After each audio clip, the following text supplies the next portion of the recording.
Blessed day mga ka-blessed. Brothers and sisters, panibagong araw na naman po sa job site. So ngayon, after natin makumpleto yung mga volume, formahan natin, lagyan na ng mga buhos, ng concrete mixture. Ang next process naman natin is yung paglalatag ng mga frame. Frame natin ng framing, yung magiging ground floor slab po natin. So ano ba yung mga kailangan ilagay sa preparatory bago natin buhusan ng halo? Yung slab, yung gagawin natin magiging ground floor slab natin. So kasama po dyan yung mga piping. Okay? So meron po tayong electrical pipe. Saan dadaan yung mga wiring natin. Then kasama rin po dyan yung mga sanitary pipe. Saan dadaan po yung mga wastewater natin. At the same time naman, kasama rin po dyan yung mga pipe po natin ng PPR, ang water supply po natin. Okay, so kailangan naka-layout po ito ng maayos, naka-fix po ito ng maayos, para once na binuhusan natin, naka-prepare po sila. Maliban po rin mga ka-blessed, kasama rin po din yung mga dowel natin. Dowel para sa mga magiging divider natin. Like yung mga makikita natin sa following, as we go on with this construction. Eh nakaabang po doon yung mga dowel na vertical. Na paglalagyan mo ng mga hollow block, lalagyan ng mga pang perimeter wall na 6 inches po yung thickness ng hollow block natin, and sa interior wall naman 4 inches yung ilalagay nating mga hollow block. So, tingnan po natin at nang malaman po natin or makita nyo po yung mga sinishare po natin. Tara! Blessed, no? Gaya nung nakikita nyo, ginamitan po natin ng laser meter yung pagle-level po, dahil before we pour the concrete from the concrete mixer using the palmcrete or with the help of the palmcrete, kailangan po may mga reference line using yung tansi po na tinatawag o yung parang fish thread na ginagamit po ng mga fisherman. Okay?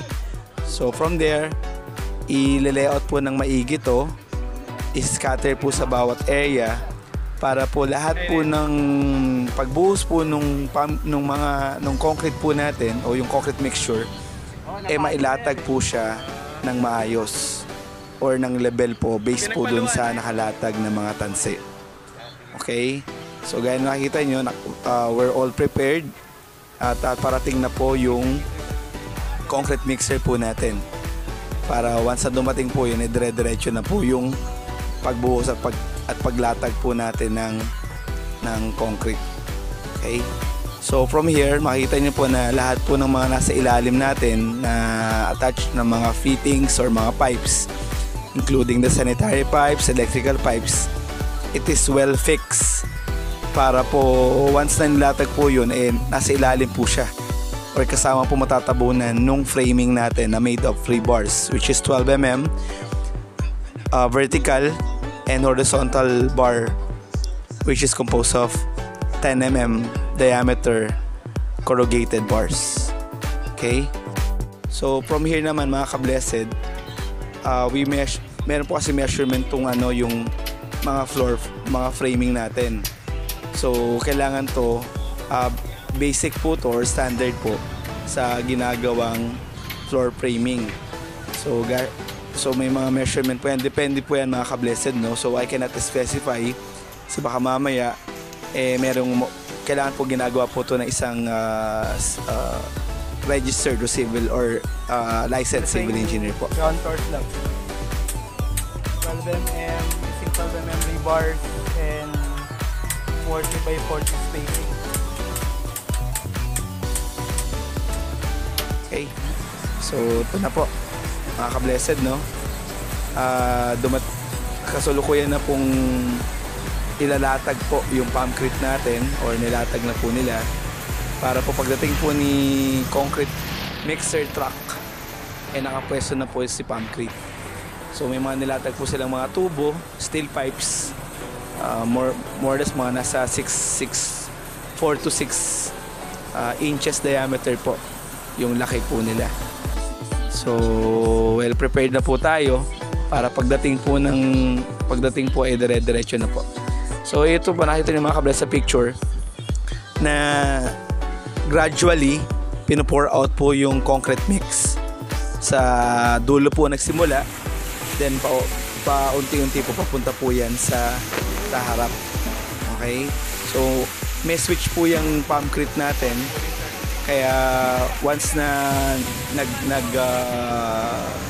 nag-advise kami na i-off muna kasi nga kailangan hindi dire-diretso yung buhos nung concrete mixture natin eh.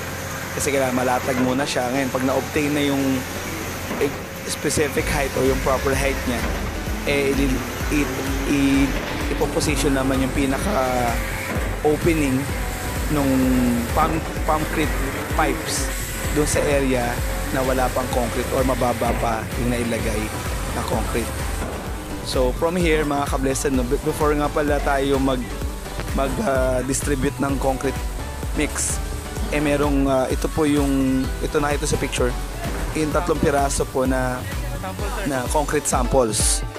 So isa sa ilalim po yan sa concrete test or yung para po ma-measure po yung strength capacity po ng concrete na ginamit po natin sa ground floor slab. Okay? So papatigasan po yan. So mga after 3 days matigas na po siya.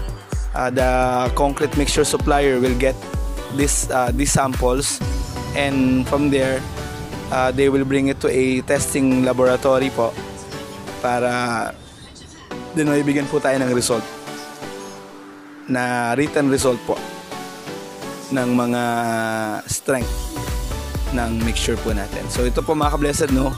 Ito po yung truck, dumating na po siya. So and kasama ko po yung kapatid ko dyan sa picture. At ito po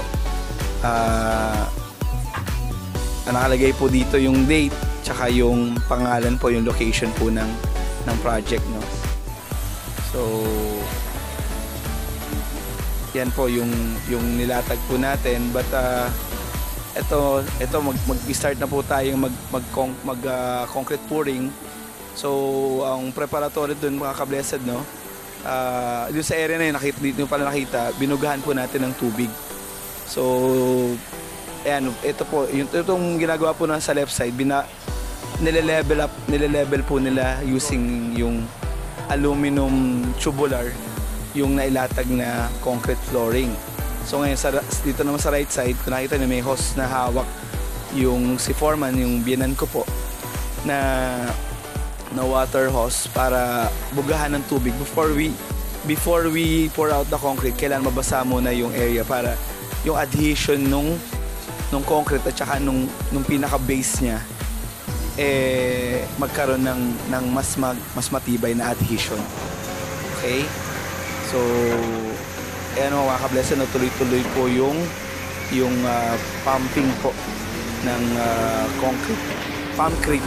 Yung po yung tawag sa nagpapump po ng concrete, pumpcrete po. Okay? So po yan, simultaneous po yan. Kumbaga yung mga truck po, nakaline na po yung mga truck na yan, at once na nabakante na po yung isang truck, po-position na po yung isang truck para pumesto ron sa pumpcrete para magdire-diretso po.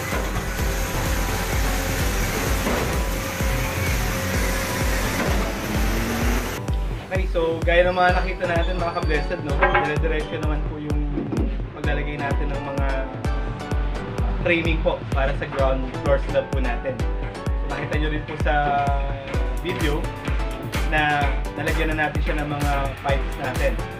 Importante po yun. Kasi before we pour out the ready mix concrete po, ay kailangan naka-prepare po lahat yun. Okay? So makikita nyo rin po na yun nga, after natin ma-settle yung mga dapat nating i-layout, and nag-conduct na po tayo ng concrete mixing or concrete pouring of concrete mix. So nagpa-ready mix na po tayo at ginamitan po siya ng concrete. So yung concrete po, ito po yung machine or na ginagamit para i-pump yung concrete from that the ready mix concrete truck o mixer, concrete mixer na truck, para ilagay po dito mismo sa ginagawa nating floor slab or ground floor slab. Okay, so dahan-dahan po yun. So habang binubuhos po yung ready mix concrete sa area na paglalagyan natin, tulong-tulong naman po tayo na kinakalat o tinatawag na binubuli. Kaya ito yung service sa akin. Hindi ko yung bully na na ginagawa po ng mga ibang estudyante sa mga classmates nila.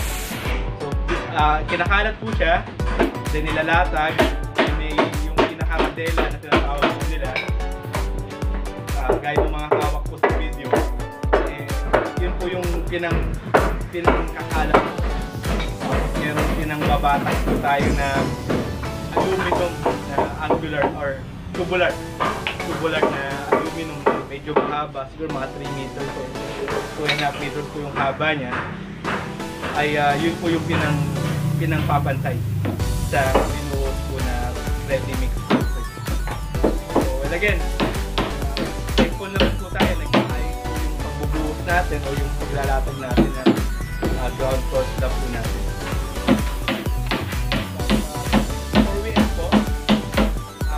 Nyo po muna akong magbahagi ulit sa inyo ng Bible verse mula po ulit dito sa binabasa po natin ang pagkain sa 12. So mula po siya sa Isaias, aklat ng Isaias, kabanata 4 na po, talata 27 hanggang 31.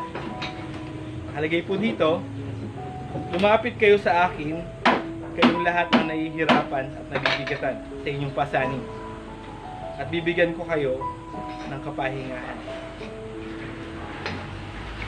Siguro kung base po sa sarili kong pagkakaunawan, every day po dito sa construction site, hindi naman po biro yung ginagawa natin, no? So lahat talaga tulong-tulong. So may mga nagbubuhat, nagpapala, nagpapako, nagmamartil, naglalagari. Ano yun bahagi po yun ng hanap buhay. Pero once na idinulog po natin, gaya po ng ginagawa namin every morning, pinag-pray po namin na nawa bigyan ng kalakasan ng bawat isa, nawa maging ligtas, maayos yung bawat isa, at makaraos po ng yung maghapon ng lahat po ay walang nadisgrasya, or lahat po ay nakaraos or nagkaroon ng sapat na kakayahan para makakuha ng trabaho natin. Wala pong imposible. At lahat po ng kakailangan natin, pinag-pray po natin ay pagkakaloy po natin. Okay. So muli po, sa mga hindi pa po nakapag-subscribe, nawa makapag-subscribe po kayo, at kindly click the notification button para every time na mag-upload po kami ng bagong video or bagong vlog, ma-notify po namin kayo. So muli po, ako po si Santos ng Blessed Trinisan Services or BTS. Kasi tayo po sa inyo.